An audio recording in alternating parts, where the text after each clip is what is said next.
Welcome back.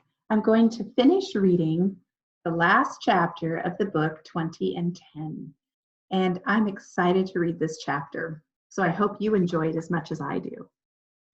It's called The Horrible Day Miracle.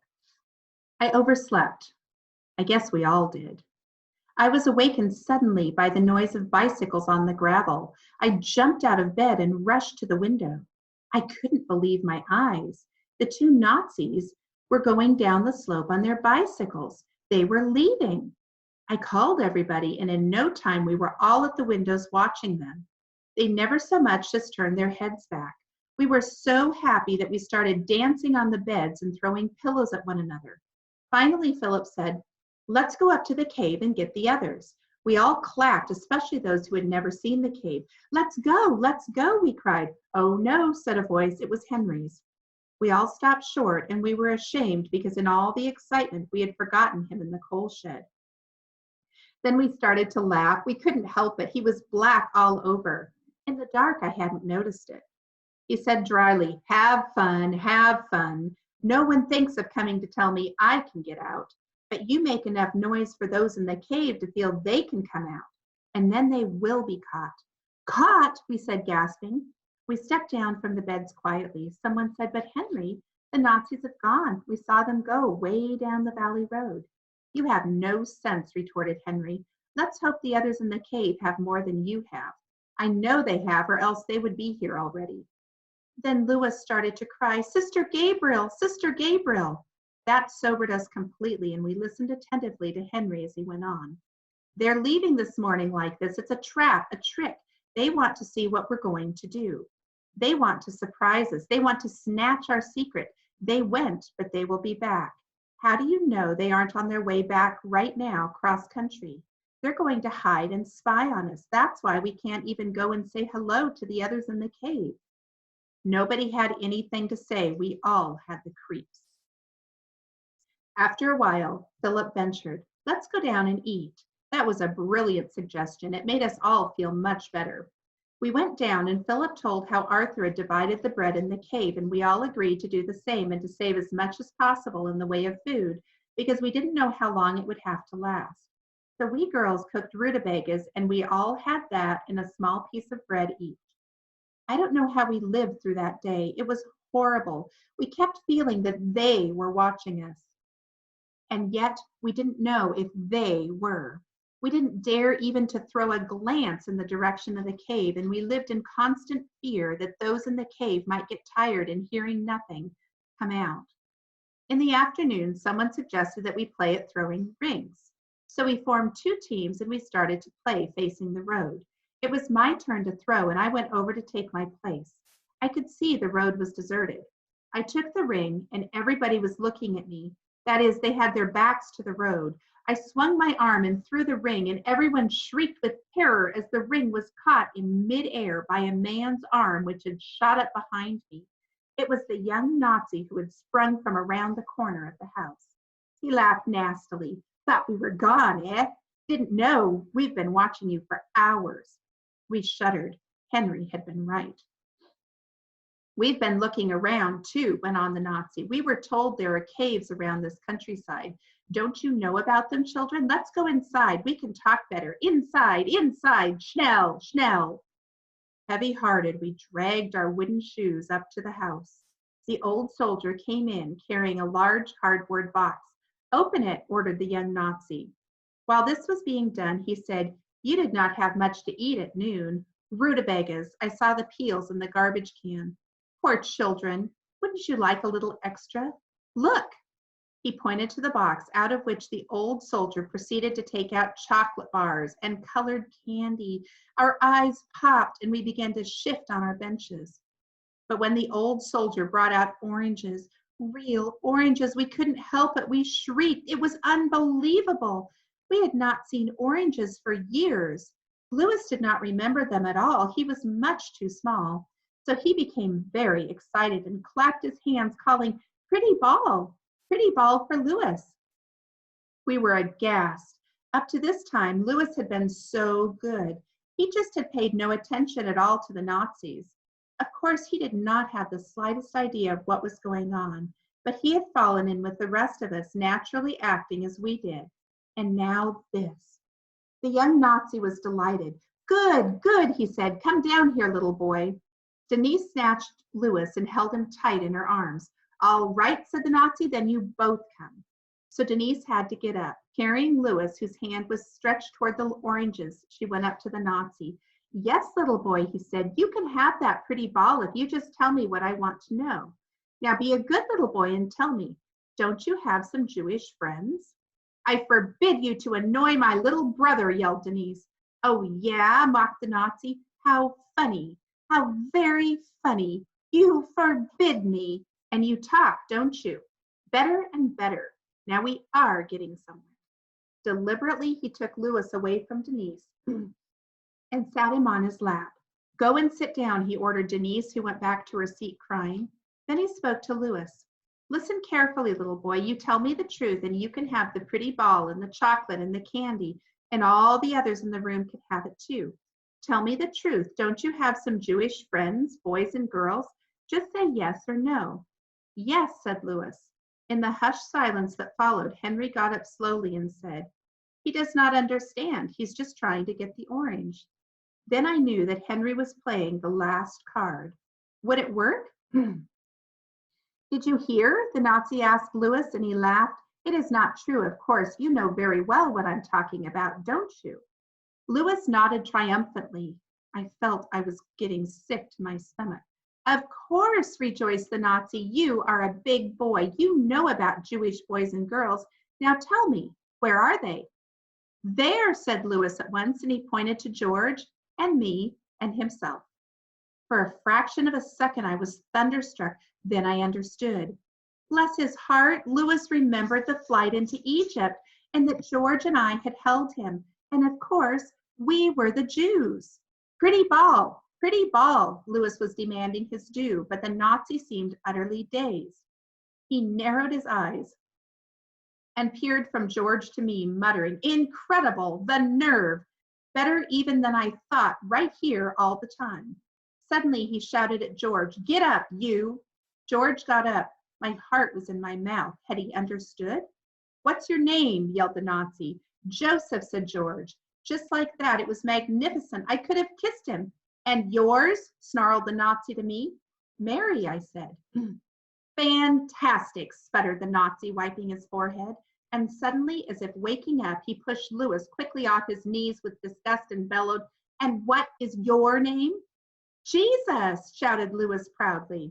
The whole room burst out laughing as the stunned Nazi opened his mouth wide. His eyes popped out and his arms fell to his sides. Then he caught sight of Louis walking toward the oranges. Everything back in the box, he barked to the other soldier, but we did not care. Nothing could stop us from laughing. We roared, we shook all over, we shrieked, we catcalled, we hissed. The boys started to turn cartwheels in the aisles, and we girls threw ourselves on the floor and rolled all over. Suddenly, there was the sharp crack of a gun. We scrambled to our feet in a hurry, and there in the doorway stood a Nazi officer holding the gun he had fired into the air. And next to him was Sister Gabriel, very pale, anxiously taking the whole room in at a glance. In her eyes, we read the burning question, where are our 10 Jewish children? And we could only look at her. The officer said sharply, Sister, are these your charges? Yes, answered Sister Gabriel. Very badly brought up, snapped the Nazi officer. He turned to the young soldier. Anything to report? No, sir, said the young Nazi, red as a beet. Together with the other, he had been standing at stiff attention since the officer had come in. Where are the Jewish children? Asked the officer. No Jewish children have been found, sir, except those 3, said the young Nazi, snarling and pointing to George, Louis, and me. Those 3 Jews whose names are Jesus, Mary, Joseph, so they say, the impudent brats. And, oh, but sir, interrupted Sister Gabriel hurriedly with a gay, whatever it means, happy, little light in her eyes. Let me explain. It's a game that children play, the flight into Egypt. You know, when Jesus' family had to flee because Herod's soldiers were hunting, she stopped short. She was very red. Why would she be so embarrassed about that?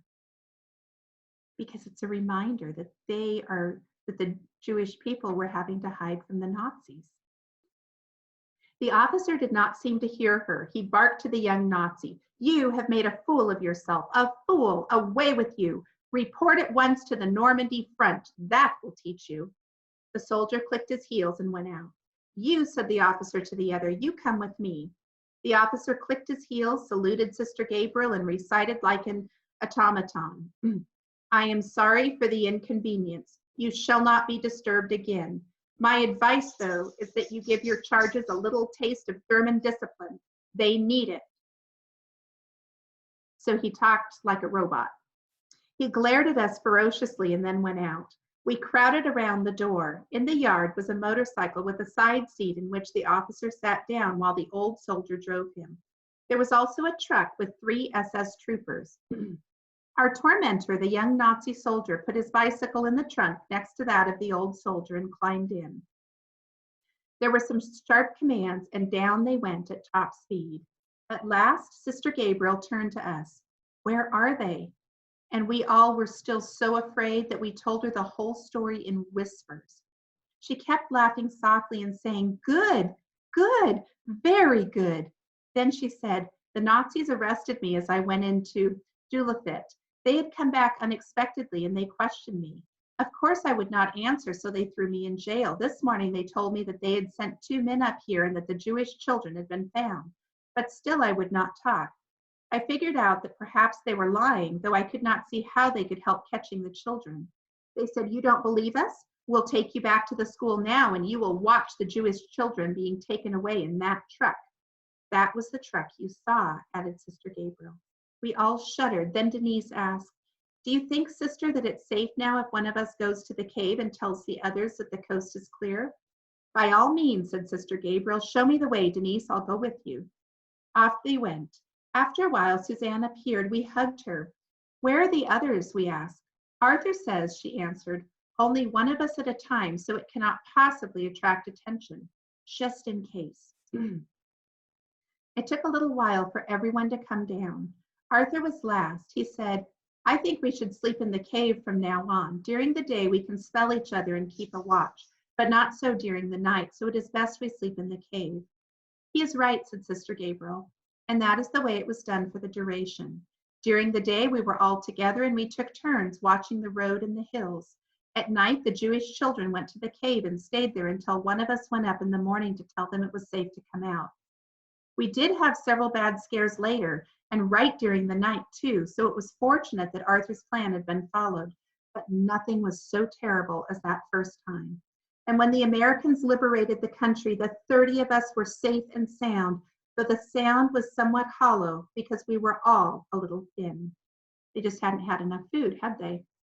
But to go back to that first time, we were all talking together and telling one another what had happened in the house and in the cave while the Nazis were on their hunt.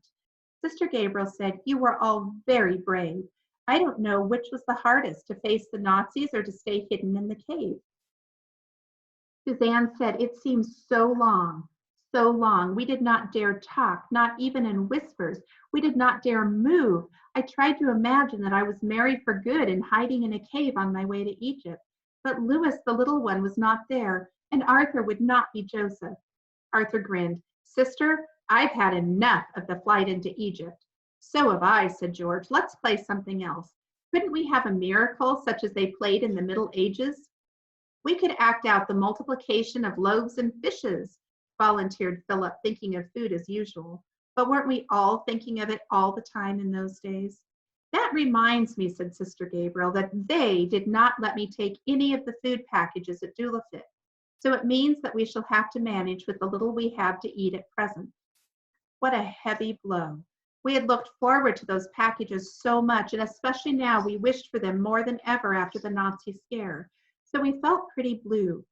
Then Denise spoke up. We can pretend, that is, we can act out the multiplication of loaves and fishes as Philip suggested, and do just as if we were eating.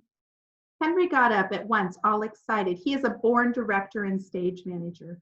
Already he was right in the play. Let's all go out and sit on the grass, he said. We did. Now, went on Henry, we all are the common people, the great Jewish crowd which has come to hear him.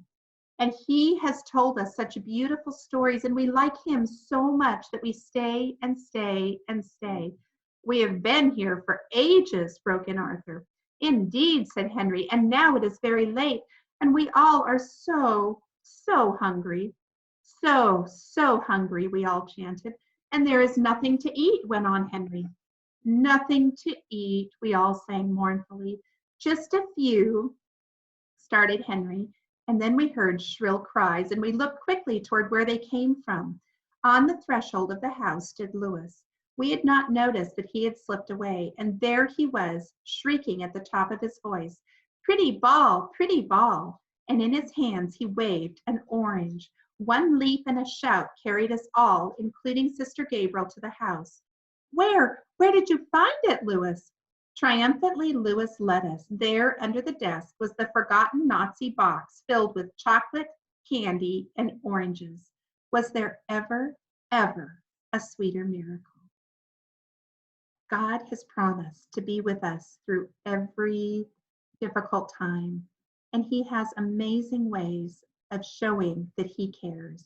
And in this book, it was with oranges, chocolate candy, and colored candy. And he will take care of you too. All right, that was the end of our book. I hope you have a good rest of your day. Bye.